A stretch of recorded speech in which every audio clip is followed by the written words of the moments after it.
고맙습니다. 앞을 한번 보시면 이게 뭔가 하시겠지만 지금도 팽창하고 있는 우주에 대한 개념을 그린 그림입니다. 그러나 이게 정설이 되는 것은 간단한 건 아니었어요. 저 유명한 대단하신 아인슈타인도 이걸 받아들이지 못했습니다. 그러니까 우주는 팽창도 수축도 하지 않는다고 생각했습니다. 여기에 대한 논쟁의 역사는 제외를 하고요. 그러나 1931년 저 앞에 이제 망원경, 대구경 망원경을 보고 계신 분이 아인슈타인이죠. 근데 그 뒤에 보시면 파이프를 물고 계신 분이 계세요. 이분이 누구냐면 에드윈 허벌이라는 분입니다. 한 번은 이름을 들어보셨을 거예요. 1990년 4월 24일에 미국 나사가 위성 자체를 이제 망원경으로 만들어서 궤도에 올리면서 그 이름을 허블 망원경 이렇게 명명할 정도로 대단하신 분입니다. 이분의 가장 큰 업적은 뭐냐? 관찰하여 우주는 팽창한다는 것을 이제 발표한 것입니다. 그러나 말씀드린 것처럼 아인슈타인은 이걸 쉽게 받아들이지 않았습니다. 그러나 그렇다고 해서 끝까지 고집한 건 아닙니다. 끝까지 아집을 부린 건 아닙니다. 이제 저 장면이 1931년 1월 16일이거든요. 허블이 직접 먼 우주를 관찰하여 우주는 팽창한다는 것을 알아낸 윌슨산 천문대를 직접 가셨습니다. 그리고 자신도 관찰하고 우주는 팽창한다는 것을 받아들였습니다.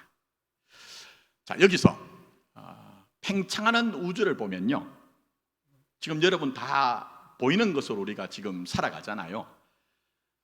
보이는 옆에 사람이든지 나든지 아니면 지구든지 저 하늘의 해나 달이나 별이든지 또 은하계든지 성운이든지 보이는 것으로는 이 우주가 구성되거나 유지될 수 없다는 거예요. 그래서 보시면은 물질이라는 거 보이는 것은 전 우주의 4.9%, 5%가 안 된대요. 자, 그러면 그 나머지 뭐냐?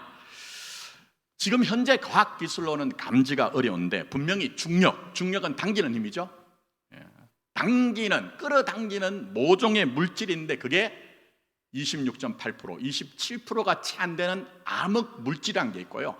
나머지는 그렇게 당기는 것보다 더 센 밀어내는 힘인 암흑 에너지가 68% 정도 된답니다. 이것으로 우주가 존재하는 거예요. 이것으로. 그래서 우리나라도 이제 암흑 물질을 검출하기 위해 지난 10월 5일 강원도 정선에 있는 예미산이라는 곳에 지하 1000m를 내려가서 예미랩이라고 하는 연구시설을 이제 만들고 가동을 시작했습니다. 자, 근데 이렇게 시작하니 재미없죠. 그것도 먼 이 긴 역사를 제가 뼈다귀를 건지듯이 그냥 이렇게 얘기를 하니 귀에 들어오는 얘기도 아니고요. 뭐 이 얘기가 오늘 본문과 설교와 무슨 관계가 있느냐 하는 거죠.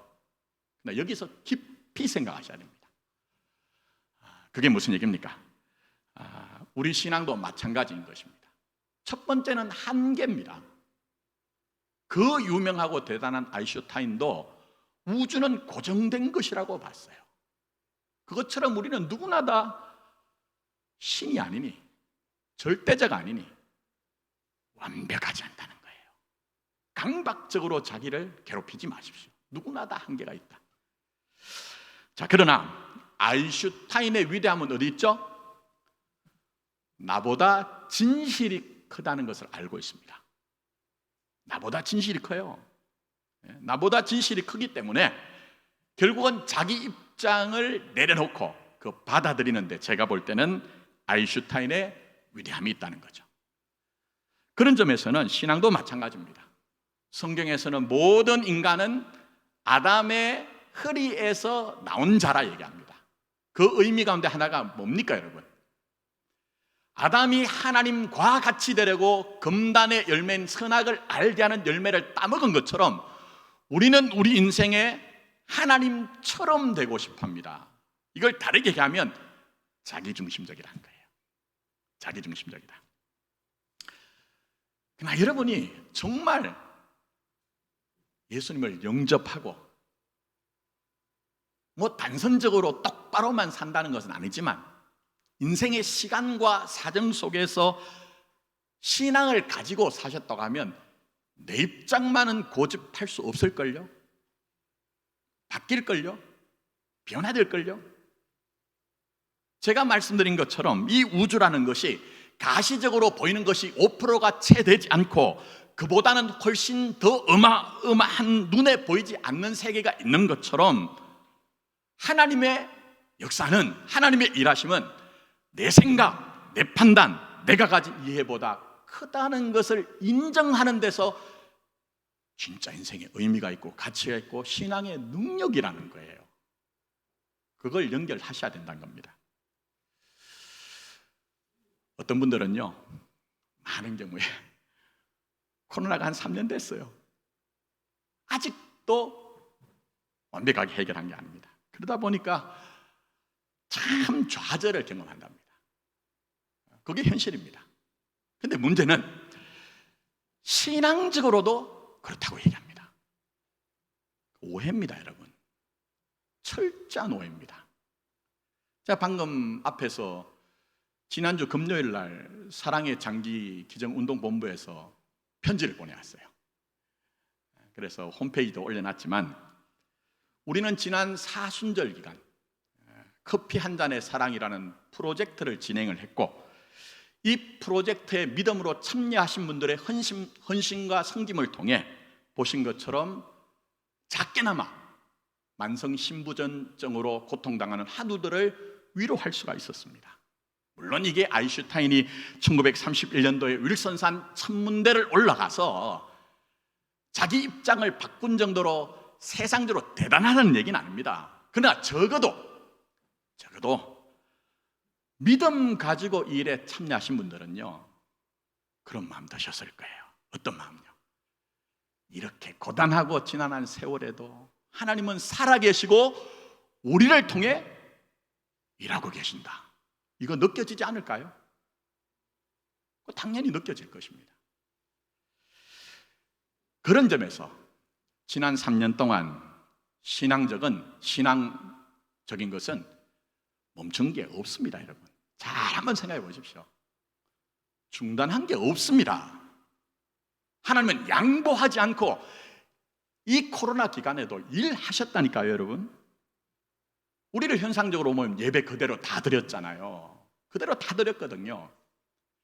물론 당국에서 코로나가 극심할 때 온라인으로 예배를 드리라고 할 땐 우리도 온라인으로 예배를 드렸지만 지금까지도 다른 교회들은 오후 찬양 예배를 중단했습니다, 멈춥니다 할 때도 소수의 사람일지라도 예배당을 지켜내었고 또 많은 분들은 온라인을 통해서 예배를 드렸거든요. 예배만 그런 것이 아니라 교육도 중단될 게 없고요, 선교도 멈춘 것이 없습니다. 모양과 내용이 조금 바뀌어졌을 뿐이지 우리는 여전히 하나님의 나라의 믿음을 가지고 참여하고 있는 거예요. 제가 볼 때는요, 오히려 이 시대가 여러분 스스로 개인적인 영성이나 믿음을 유지하는 것이 훨씬 더 좋습니다. 왜 그렇습니까, 여러분? 지금 우리가 드리는 예배, 우리가 드리는 기도를 어떻게 해요? 문자로 링크를 다 보내드리잖아요. 그러니 마음만 있으면, 정말 여러분이 하나님을 향한 목마름의 갈망만 있으면요, 어디서나 내 신앙 지켜내지 못할 것이 아무것도 없다는 거예요. 근데 어떤 분들은 지난 3년 동안 뭐 하셨습니까? 아무것도 하지 않았지 않습니까? 라는 식으로 얘기하는데 제가 좀 직설적으로 말씀드리면 그렇게 말하시는 분은 자신이 하나님의 일에 참여하지 않았거나 다른 것에 관심을 가지고 있었기 때문입니다. 하나님은 그런 하나님은 아니라는 거예요, 여러분. 자, 그런 점에서 제가 아인슈타인 얘기했지만 신앙의 한 측면은요, 자기 극복입니다. 제가 말씀드린 것처럼 아인슈타인이 자기 입장 내려놓고 새로운 진실을 직면하고 받아들인 것처럼 내 안에 자기 극복이 있느냐 하는 것, 이게 굉장히 중요합니다. 신앙적으로 굉장히 중요합니다. 이를 위해 하나님은 오늘도 살아계셔서 하나님은 여러분을 늘 새로운 세계로 부르시고 초청하십니다. 여기에 대해 사도 바울은 허물과 죄로 죽었던 너희를 살리셨다고 얘기합니다. 이제는 그리스도 예수 안에서 너희의 옛사람은 죽고 새 사람이 되었다는 등등 우리가 전혀 다른 세계에 속한 자라고 얘기를 하고 있습니다. 이걸 신학적으로 얘기하면 중생이라고 하기도 하고 거듭남이라고 하기도 합니다. 이것은 그리스도 예수 안에서 완벽하게 이루어진 일입니다. 누구도 뺏어갈 수도 없고 흔들 수도 없습니다. 그래서 성경에서는 사망에서 생명으로 옮겨질 것이라고 했습니까? 아니면 옮겨졌다고 얘기합니까? 완료되었죠. 내가 한 일이 아니니까, 예수님이 하신 일이니까 완료되었다고 얘기합니다. 우리는 이 진리를 믿고 사는 거예요. 이 진리를. 자, 그러나 성경은 이 진리가 완료된 것이지만 또 하나의 진실이 있다고 얘기합니다. 그것은 우리 사는 시간과 우리 인생의 사정 속에서 그걸 늘 확인하고 경험해야 된다고 얘기합니다. 가장 쉬운 것이 여러분의 과거로 여러분을 판단하는 겁니다. 왕년에, 소시적에, 과거에.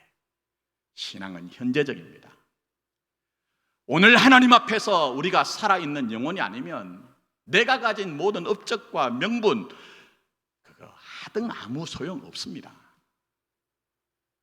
우리 하나님이 이미 예수 그리스도 안에서 이루신 그 일들을 우리는 오늘 살아가면서 확인하고 그것을 경험해야 된다니까요. 이걸 신학적으로 얘기하면 성화 이렇게 얘기합니다. 근데 우리나라에서는요, 유교가 워낙 뿌리가 깊다 보니 성화라고 하면 자꾸 도덕과 윤리적인 차원에서만 이해합니다. 그러나 그보다 더 큽니다. 더 높습니다. 더 깊습니다. 그걸 보여주는 게 욥기입니다. 욥기를 통해 뭘 말씀하십니까? 하나님은 크신 분이다.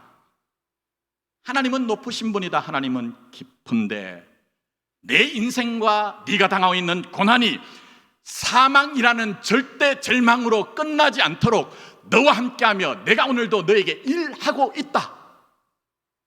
이걸 욥기를 통해 우리에게 말씀하고 계시는 거예요.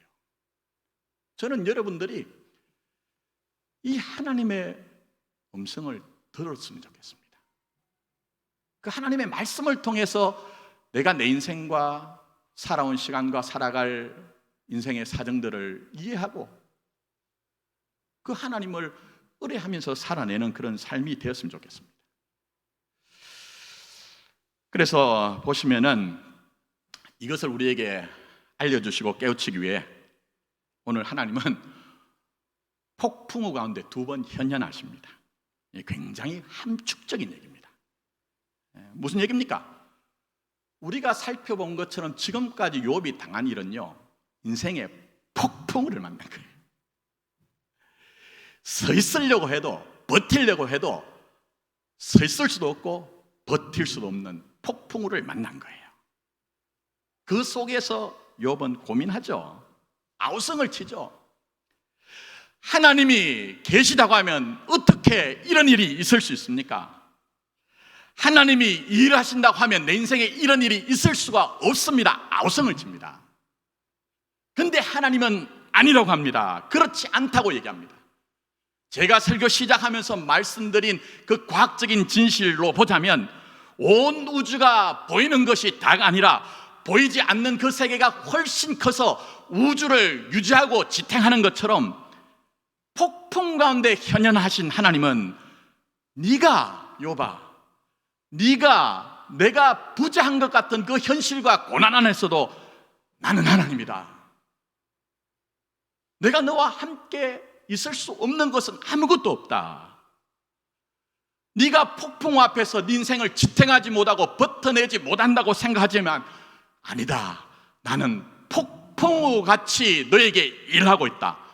그래서 사망 권세가 너를 둘러 진친다 할지라도 사망으로 인생이 끝나지 않도록 내가 일하고 있다. 나와 함께 가보자. 끝까지 가보자. 이렇게 오늘 하나님이 우리에게 말씀하시고 그 신앙의 자리로 여러분을 초청하고 계신 거예요. 거기에 응답하는 것이 신앙입니다. 그거 아니면 전부 다 헛것입니다. 결정적인 때, 결정적인 시간 앞에서는 헛것입니다. 그래서 지난주에도 똑같은 맥락이죠. 하나님이 하늘과 땅과 바다 시작해서 들나귀, 낙타, 산염소, 말, 매, 독수리 다 등장시켜가지고 너 아니야 하잖아요. 근데 욥이 알겠습니까 그걸? 모릅니다. 얘기할 수밖에 없습니다. 근데 그것은 모르니 입 다물라는 게 아니라고 했죠. 네가 알지 못하고 네가 통제하지 못하고 네가 다스리지 못하는 세계에도 내가 이렇게 다스리고 통치하고 있으니 너의 인생도 너의 고난도 마찬가지니 나와 함께 살자. 나와 함께 가보자. 그거라고 말씀드렸잖아요. 근데 오늘 읽은 본문은요, 세상 말로 그 끝판왕입니다. 끝판왕. 자, 40장, 41장에 동물이 나오죠? 이상한 동물. 뭡니까? 베헤못과 리워야단 이렇게 합니다. 과거 개역판 성경에서는 베못을 하마로, 리워야단을 악으로 번역했습니다. 토마스 홉스라고 하는 철학자는 이 리워야단을 리바이던 이렇게 쓰기도 했습니다만, 그런데 보시면 딱 맞아떨어지지 않습니다. 과거엔 왜 이렇게 번역했냐 하면 현존하는 동물 중에 이 욥기 40장, 41장에 나오는 베못과 리워야단과 비슷한 것이 함하고 악어이기 때문에 그렇게 번역했습니다. 근데 안 맞아요. 잘 보시면. 그래서 새롭게 성경을 번역하면서 개정개혁판, 여러분이 지금 가진 성경은 원어를 그대로 살렸습니다. 근데 이걸 쉽게 보자면 뭘까요? 쉽게 보면 괴물입니다. 뭐라고요? 괴물입니다. 괴물. 자, 그런데 이 괴물을 하나님이 등장시킨 이유가 뭔지를 보셔야 됩니다. 자, 먼저 베헤못에 대해서 40장 24절로 눈을 옮겨가 보십시오. 그것이 눈을 뜨고 있을 때 누가 능히 잡을 수 있겠으며 갈고리로 그것의 코를 꿰를 수 있겠느냐 하는데, 여기에 대해서 욥이 나 그렇게 할 수 있어요. 할 수 있을까요? 안 될걸요. 여기 계신 어떤 분들 중에는 이 얘기를 하시면 하나님 저는 파리도 한 마리 잡지 못합니다. 저는 바퀴벌레도 저는 잡지 못합니다 할 거예요. 그러니 욥도 아니 무슨 소리입니까? 가당치 않은 그런 말씀을 하십니까? 라고 할 수밖에 없어요. 자, 그 다음에 리바이던 한번 보십시오. 다 읽은 건 아니에요 오늘. 자, 41장 1절 한번 보십시오. 직접 욥에게 이제 질문합니다. 내가 낚시로 리워야단을 끌어낼 수 있겠느냐? 노끈으로 그 혀를 맬 수 있겠느냐라고 시작해서 그 아래도 주구장천 너 이렇게 할 수 있겠니? 얘기합니다. 욥은 당연히 못합니다. 할 수 없습니다. 얘기했겠죠. 하나님이 이런 맥락을 통해서 말씀하신 게 있습니다. 욥아, 베헤못이라고 하는 리워야단이라고 하는 그 괴물을 네가 네 마음대로 할 수 없는 것처럼 네가 가진 진심이나 네가 가진 열심이나 심지어는 네가 가진 나를 향한 믿음으로 네 인생과 또 더 나아가서는 네 고난을 해결하며 살 수 있느냐? 그것만이 다가 아니라는 거예요. 인생의 더 많은 부분은 통제되는 부분도 있지만 통제가 안 되는 부분이 많더라는 거예요. 이걸 인정하는 것, 이게 위대한 겁니다. 무슨 대단한 인물이 되고자 해서 교회에 나오셔서 신앙생활을 거기에 포커스를 맞춘 것처럼 명분과 업적을 이루기 위해 사는 것이 아니라 그 한계를 하나님 앞에서 제한을 인정하는 것, 이게 위대함이라니까요. 사실 욥이 가진 마음의 고통은 자신이 하나님을 버린 게 아닙니다, 여러분. 자신이 하나님을 떠난 것도 아니에요. 근데 이해할 수 없는 고난, 원인 모를 고통을 겪거든요. 거기에 더욱더 욥을 아프게 한 게 뭐죠? 제가 이미 설명해 드렸습니다. 자식들이 잔치를 벌린 후에 혹이라도 하나님께 마음으로 욕되게 하였을까요? 번제를 드릴 정도로 하나님에게 진심과 열심과 신실함과 독실함, 우리가 다 등장시킬 수 있는 신앙적인 용어 가지고 있었습니다. 근데 그 속에 뭐가 있다고요? 신념이 있죠. 내가 이렇게 살면 내 삶의 울타리를 지켜낼 수 있겠구나. 내 삶을 통제하고 조종할 수 있겠구나. 그건 우리도 마찬가지거든요. 대충 살면 하나님께 실망도 하지 않습니다, 여러분. 저는 그걸 경험하고 알고 있습니다. 나름 열심히 살았던 목사이기 때문에, 목사다운 얘기, 목사란 얘기를 들었기 때문에 대충 살면 실망도 없습니다. 그러나 정말 하나님 앞에서 열심히 성실하게 신앙적으로 독실하게 살아보면 그 속에 우리의 기대와 소망이 있거든요. 물론 기대와 소망을 가지지 말라는 게 아닙니다. 우리가 기대와 소망을 가지지 않고 산다는 것은요, 그게 더 큰 문제거든요. 그러나 지금쯤 살아보시니 내가 바라던 대로만 내 삶을 살 수 있던가요? 내 삶은 정말 내 마음대로 통제되고 조정이 되던가요? 그거 아닌 것 우리가 절감하잖아요. 그래서 하나님은 땅과 하늘로부터 시작해서 38장 22절부터는 눈, 우박, 폭우, 비에 대해서, 39장에 들어오면 들나귀, 들소, 산염소, 말, 매, 독수리, 네가 안다면 대답해봐라 하면서 이 한계를 받아들이게 하는 거예요. 이 한계를. 그러나 그 제한만 받아들이면 어떻게 되죠? 허무만 남습니다. 인생이 바람을 잡아낸 것 같구나. 우리 가끔 고백하잖아요. 허무만 남습니다. 하나님은 그게 다가 아니랍니다. 하나님은 창조 세계에 욥이 답할 수 없는 그 질문을 하심으로 말미암아 네 손이 미치지 못하고, 네가 통제하지 못하고, 네가 다스리지 못하는 세계도 내가 다스리고 통제하는 것처럼 네 인생과 네가 겪고 있는 고난을 내가 함께하여 건너가고 있으니 내 인생을 맡겨보라, 함께 가자, 이렇게 말씀합니다. 그게 오늘 베헤못과 리워 야단에게 초절정 클라이막스입니다.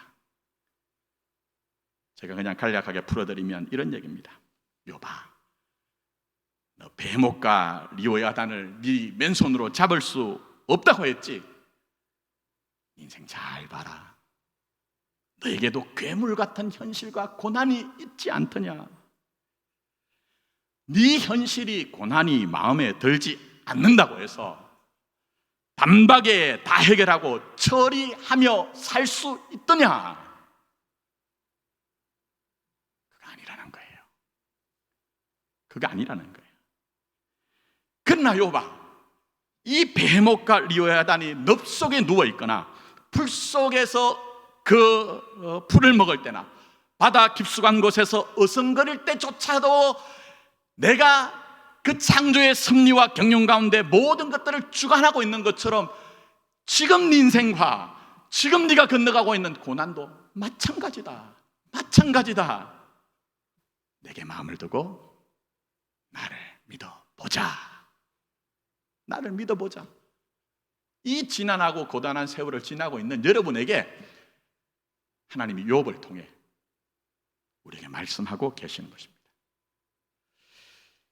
그래서 욥기를 보시면 무시무시합니다. 제가 이 정도로 18번째 설교하고 있지만 오늘 본문도 보시면 수사적으로 굉장히 재미있는 표현을 합니다. 자, 흉측하기 짝이 없는 베헤못입니다. 근데 40장 17절 한번 보세요. 하나님이 뭐라고 하시는지.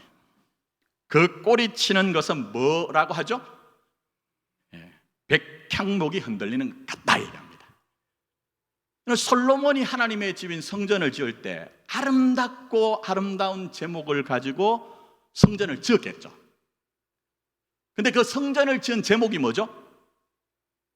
백향목입니다. 백향목. 그러면 욥이 생각할 때에 이 끔찍한 괴물 같은 베못인데 하나님 입장에서 뭐예요? 저 푸른 초장에서 놀고 있는 양이나 염소와 다를 바가 없다는 거예요. 다를 바가 없다는 거예요. 또 리바이던에 대해서는, 리워야단에 대해서는 41장 5절에 집에 기르는 새나 여자아이들이 가지고 노는 놀이개를 말씀하시므로 성도가 겪는 고난조차 하나님의 섭리와 경륜과 일하심 안에 있다.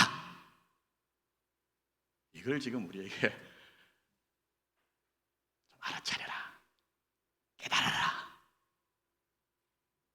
좀 믿자, 이렇게 말씀하는 거예요. 자, 그런 점에서 아인슈타인 통해서 자기 극복 얘기했지만 우리가 극복해야 되는 게 있습니다. 신앙에서. 그게 뭔지 아십니까?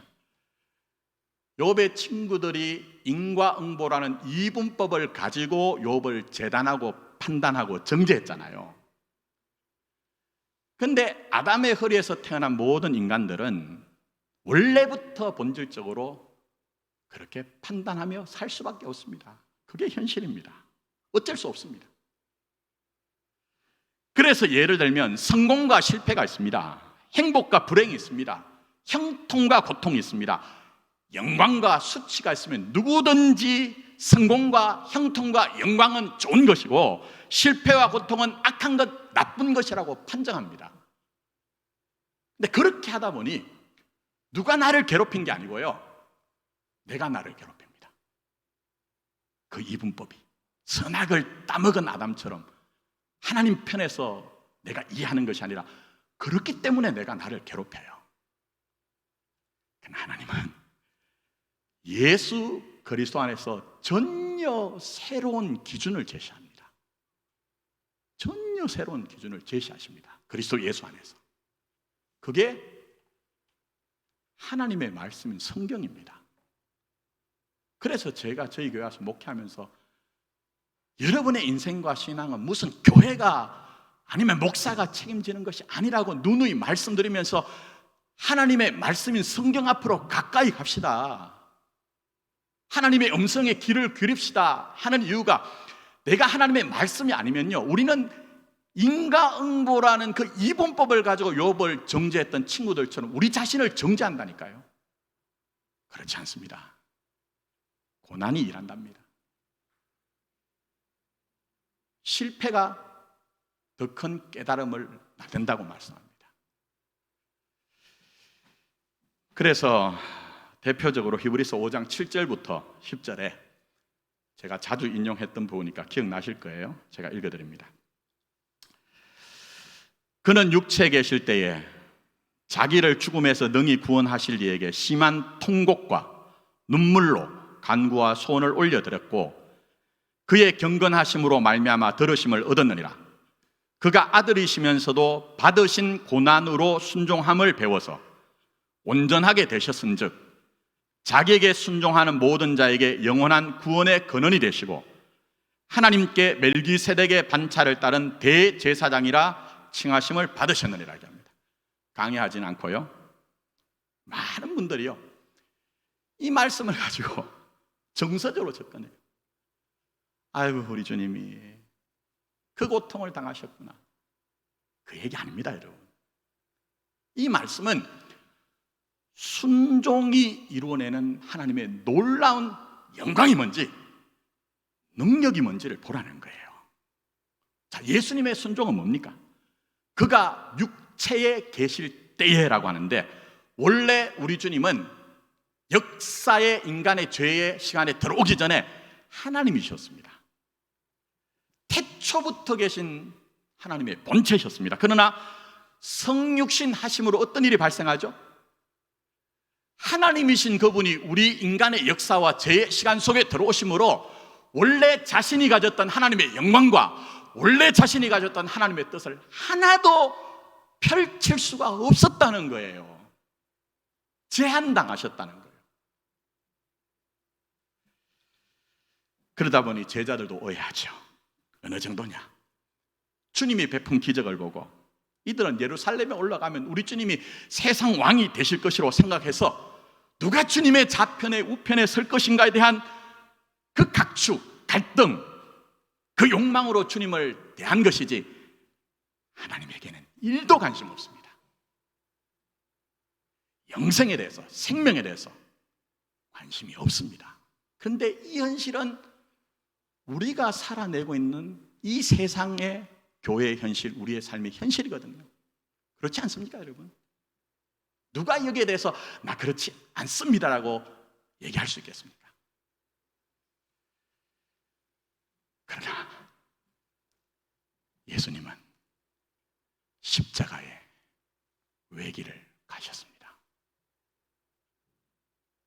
그러나 우리 주님은 십자가의 외길을 가셨습니다. 물론 인간적으로 쉬운 길이 아니기에 땀방울이 핏방울처럼 떨어지는 속에 이 잔을 옮길 수 있도록 해달라고 간구하였지만 끝끝내 주님은 하나님의 뜻에 승복하여 십자가에서 죽으셨습니다. 이보다 더 극심한 제한이 어디 있습니까? 이보다 더 어마어마한 한계가 어디 있습니까? 하나님의 아들이신 우리 주님조차도 성육신하여 육체에 계실 때 그런 형편이었다고 하면 우리도 당연하겠죠. 이상한 것이 아니라. 그러나 하나님은 그렇게 제한당한 우리 주님을 죽음에서 일으켜 하나님은 산자의 하나님이다, 하나님은 생명의 하나님인 것을 나타내셨고 주님은 우리의 영원한 대제사장이 되셨다고 말씀하십니다. 그런데 그 주님은 여러분의 인생을 방관하는 것이 아니라 히브리서 저자가 얘기하는 것이 뭡니까? 여러분의 인생에 생기는 모든 사망의 권세로 작용하여 여러분의 인생을 사망으로 끌고 갈 수 있는 모든 것들이 구원으로 생명으로 나타날 수 있도록 히브리서 7장 25절에는 너희를 위해 간구하고 있대요. 간구하고 있대요, 여러분. 근데 여기서 기도는 우리처럼 어떤 사람 만나면 인사치레로 기도할게요라는 그런 의미가 아닙니다. 우리 주님이 성육신하여 인간의 역사 안으로 들어오셨을 때 예수라는 이름을 가졌지만 우리 주님은 영원한 하나님이세요. 그리스도시예요. 그리 지금 하나님 보좌 우편에 앉아서 여러분을 위해 간구한다는 게 뭐죠? 여러분 각자 개별적으로 하나님이 주신 인생의 목적을 이룰 수 있도록 하나님은 충분히 그 영광과 능력을 가지고 계셔서 여러분을 하여금 그곳에 이르게 하신다는 그게 숨어 있는 거예요. 그러니 우리는 누굴 믿죠?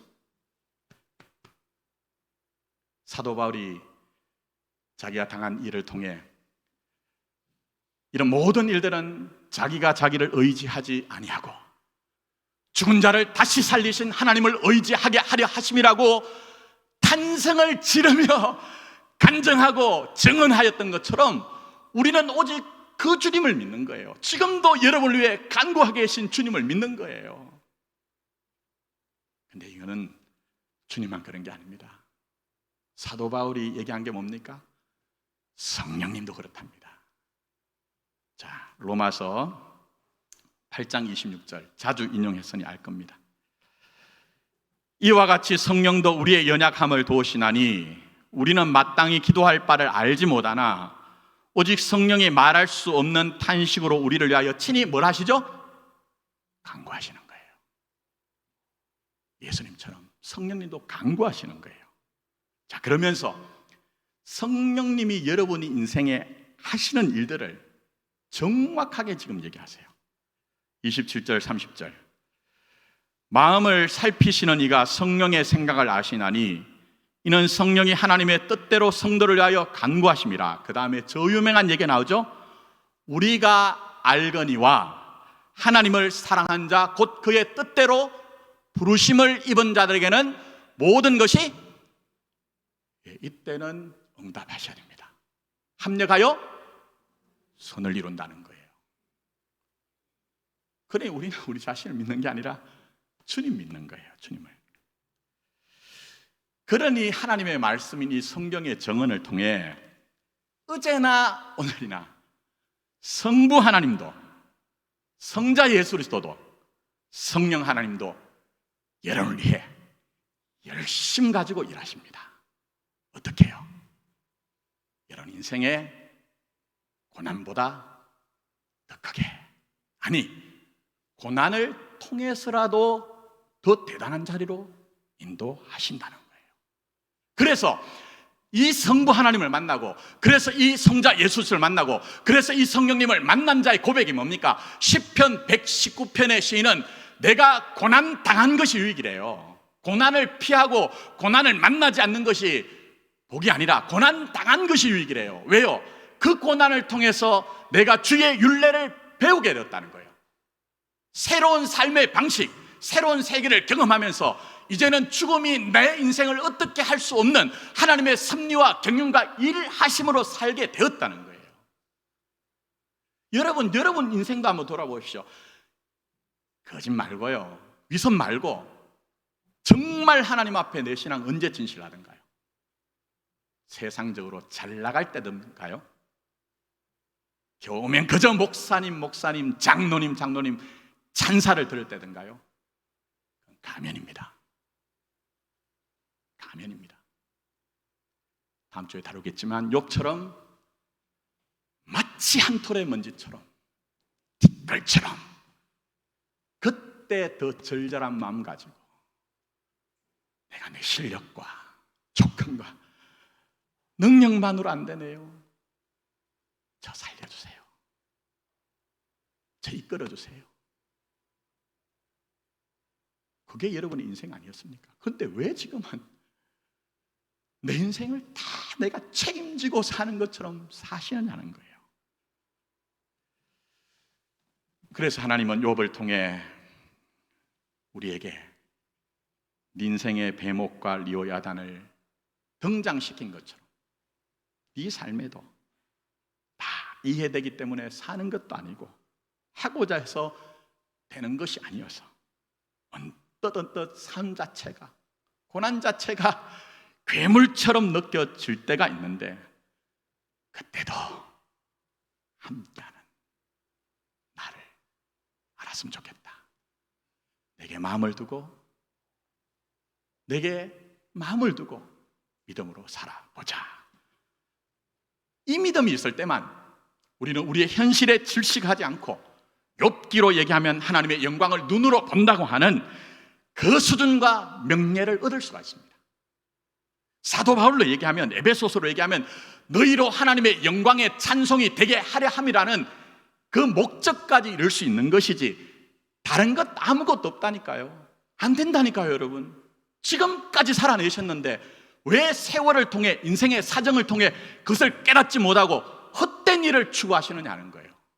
그러니 창조주 하나님께 마음을 두시고 부활하신 주님께 인생 맡기고 믿어보십시오. 말씀했습니다. 38장 41장까지 축약하여 말씀드렸습니다. 하나님이 폭풍우 가운데 말씀하신 것은 함축적이라고 말씀드렸습니다. 이런 얘기죠. 여봐, 네가 나를 만날 수 없다고 아우성치는 폭풍우 같은 현실에도 나는 없을 수 없다 하나님이니, 오히려 네가 나를 만날 수 없다고 외치는 폭풍우 같은 네 현실과 네 고난에도 나는 함께하며 일한다. 심지어 너의 현실의 베헤못이나 리오야단이라고 하는 괴물같이 지긋지긋하기도 하고 폭력적으로 다가와서 여기서 끝이 아니야 하는 그 지점에서도 네가 나를 믿고 의뢰하면 괴물 같은 인생이, 고난이 너를 어찌할 수 없을 것이다. 이걸 사도 바울이 얘기한 고린도 후서 15장으로 얘기하면 뭐죠? 그리스도 예수 안에서는 그리스도 예수 안에서는 사망아 너의 이기는 것이 어디 있느냐, 사망아 너의 쏘는 것이 어디 있느냐라는 얘기예요. 그러니 제발 부디 창조주 하나님께 마음 두십시오. 부활하신 주님 믿으십시오. 그리하여 전전긍긍하던 우리 인생 버리는 게 아닙니다.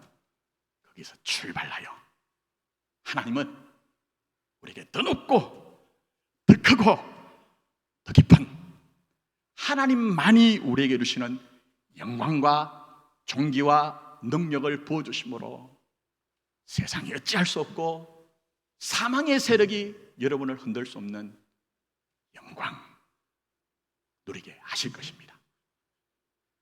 그런 여러분이 되기를 예수님의 이름으로 축복합니다. 기도드리겠습니다.